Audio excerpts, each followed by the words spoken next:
तो भाई सबसे पहले तो आप इस बंदे को देखिए जिसको WWE ना भाई पिछले साल इंपीरियम में से अलग किया और फिर इनको आउट ऑफ एक्शन कर दिया काफी टाइम के लिए। और फिर उसके बाद दोस्तों इनको लेकर कुछ हफ्तों तक ना इनको हाइप करते हुए स्मैकडाउन पर वीडियो पैकेज इनका चल रहा था और फिर इनका रिटर्न भी होता है जो कि भाई काफी शानदार तरीके से हुआ था। लेकिन आते भाई अपोलो क्रूज ने इनको रोल अप के सारे कुछ ही सेकंड के अंदर हरा दिया था।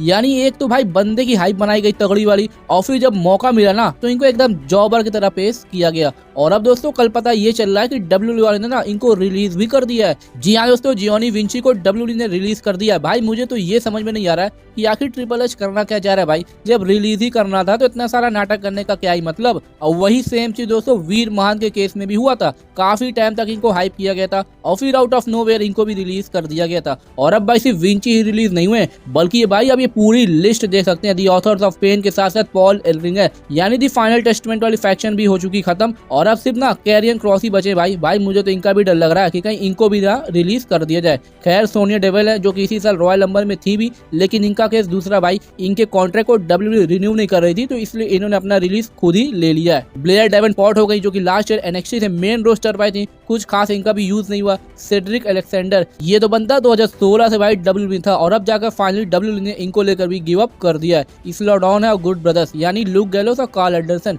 ये तो भाई दो बार रिलीज हो चुके कंपनी से। पहली बार तो विंस मैकमैन के एरा में हुआ था और अब ट्रिपल एच ने भी इनको रिलीज कर दिया है। तो भाई ये थी फाइनल लिस्ट सभी सुपरस्टार की और अभी तो भाई ये सिलसिला जारी है, पता नहीं कब किसका नंबर आ जाए। खैर दोस्तों वैसे आपका इन रिलीजेस को लेकर क्या रिएक्शन है हमको कमेंट सेक्शन में जरूर बताइएगा। और अब दोस्तों हम बात करते हैं स्मैकडाउन के बारे में, जो कि मैंने कल आपको बताया भी था कि भाई स्मैकडाउन को हो क्या गया है। तो भाई इसके पीछे का ना दो ही रीजन है, पहला तो स्टोरी लाइन है और दूसरा स्टार पावर्स और ऊपर से ये तीसरा ऑप्शन भी आ गया 3 घंटे का शो। भाई शो तो 2 ही घंटे के हो रहे हैं, 1 घंटा तो इनका सिर्फ वीडियो पैकेज और कमर्शियल से भरा हुआ होता है और इसलिए शो अपनी पेस पर चल ही नहीं पा रहा है। भाई चलेगा कहाँ से, गत की स्टोरी लाइन हो तब तो चले। और अब कल ही देख ली दोस्तों सोलो सिकोआ का रिटर्न तो हुआ, लेकिन फिर से भाई इनको कोडी रोड के साथ इन्वॉल्व कर दिया गया। भाई मैं तो सही बताऊं ना तो ट्रिपल एच इस वक्त भाई 2K25 खेल रहा है और रैंडम बटन दबा रहा है, जो आ रहा है उसी के साथ उसकी फ्यूड को शुरू कर दे रहा है। भाई अभी लास्ट टाइम ये लोग स्मैकडाउन पर ना स्टील केज में लड़े थे और वही फाइनल मैच था। इसके बाद दोस्तों इनकी family story line Roman rain के साथ चली थी ऊला फाला के लिए,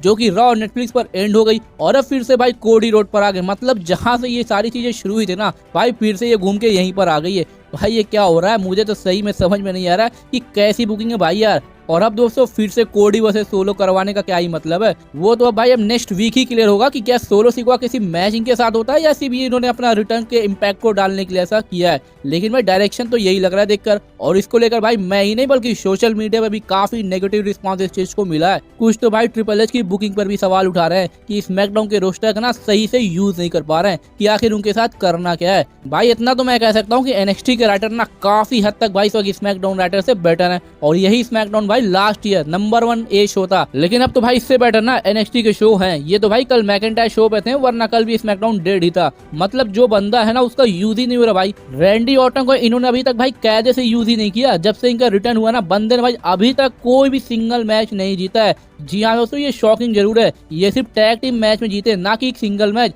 भाई रैंडी ऑर्टन जैसे बंदे को जब WWE ऐसा यूज कर रही है तो बाकी तो भाई आप क्या ही उम्मीद रखोगे। लेकिन भाई मैं तो इतना जरूर कहूंगा कि रैंडी ऑर्टन भाई ऐसी बुकिंग तो डिजर्व नहीं करते हैं। भाई ये लीजेंड है, ज्यादा टाइम इनके पास भी नहीं है। अगर अब यूज नहीं किया ना तो फिर तो भाई बेकार है। मतलब जब लोहा गर्म होता है ना तो भाई ट्रिपल एच वेट करते हैं ठंडा होने का। LA नाइट जब ओवर थे तो उस टाइम उन्होंने डेविन प्रीस्ट को पूछ दे दिया और अब 3-4 हफ्तों से देखो तो स्मैकडाउन पे क्या हो रहा है, वही same main event Jacob Fatu Tama Tonga versus face team. Face team में कभी कोडी रोड होंगे तो कभी जे ऊसो होंगे तो कभी जिमी ऊसो होंगे। भाई ये सर्कल बस चल रहा हो कुछ नहीं। भाई इससे बेटर ना रॉ नेटफ्लिक्स है, भाई एकदम प्रीमियम लाइव इवेंट की फीलिंग देता है ये। इसका रोस्टर भी तगड़ा और स्टोरी लाइन भी। मुझे तो भाई इस वक्त ना सबसे बेस्ट अगर कोई शो लगता है तो वो रॉ और नेटफ्लिक्स ही है। अपने डेब्यू से लेकर अभी तक इस शो ने डिलीवर करके दिया है। खैर दोस्तों बातें मैं करूंगा तो वीडियो काफी लंबी हो जाएगी, क्योंकि इस तरीके की वीडियो ना मैं जल्दी बनाता नहीं हूँ। जब दिमाग एकदम खराब हो जाता है भाई वही रिपीटेड चीजें देख देख कर ना मूड खराब हो जाता है भाई इसके राइटर पर। रोमन रेंस के एरा में तो स्मैकडाउन का लेवल कोई टच ही नहीं कर पा रहा था, लेकिन अब NXT जैसे शो भाई से बेटर हो रहे हैं। तो भाई स्मैकडाउन के इस डाउनफॉल को ना नोट करना बहुत जरूरी है। खैर दोस्तों बातें तो खत्म ही नहीं हो रही है भाई, माइंड में काफी चीजें चल रही इस वक्त, लेकिन अब ज्यादा बोलने का कोई मतलब है नहीं। बस मैं लास्ट में यही कहना चाहूंगा कि WWE ना कम से कम भाई कोडी रोड के लिए अलग स्टोरी लाइन लेकर चले। और रही बात अपने गोट रैंडी ऑर्टन, तो भाई इनकी भी बुकिंग ना रोमन रेंस और CM पंक की जैसी होनी चाहिए, तभी जाकर भाई कुछ हला भला होगा शो का, वरना इनको लाने का फिर कोई मतलब ही नहीं है। वैसे दोस्तों आपका इस पर क्या ओपिनियन या थॉट्स है भाई, आप क्या सोचते हो भाई इस वक्त ट्रिपल एच की बुकिंग को लेकर, हमको कमेंट सेक्शन में जरूर बताइएगा। और अगर दोस्तों ये वीडियो अच्छी लगी इसको लाइक और ज्यादा शेयर जरूर करिएगा ऐसी डब्ल्यूडब्ल्यूई की इंटरेस्टिंग वीडियोस के लिए।